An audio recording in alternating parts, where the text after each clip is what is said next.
مسلمانانو ټول عمر ووی چې اتفاق او اتحاد ښه شی دی، خو چرته یې وکړ هلکه زما سره به خبرې کوئ، غلي به راته نه کېږي. مسلمانان ټول عمر وایي چې اتفاق او اتحاد ښه شی دی، چرته کړی دی؟ دویمه خبره، موږ تاسو ټول د اسلام په نامه راغونډېږو.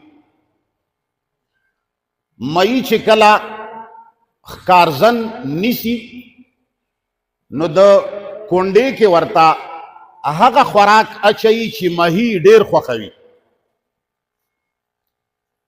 نو چې کله دا ښکارزن هغه پسندیده خوراک سمندر ته ورولي او دا ماهی دا سوچ وکي چې ډېر اعلی خوراک یې ما ته راواچو، الله تعالی دې د دې ښکارزن دنیا او آخرت ښایسته کي او رامنډه کي دې خوراک ته، انجام یې ښه شي که خراب شي. که چرې د ښکارزن خوراک اچولو سره نفس دې خوراک ته څوک ګوري، انجام ته نه ګوري، نو دی به همیشه په حلق کې نښتی. خو که یو سړی خوراک ته نه انجام ته ګوري نو دی به همیشه آزاد وي. مسلمانانو وروڼو، تاسو په مثال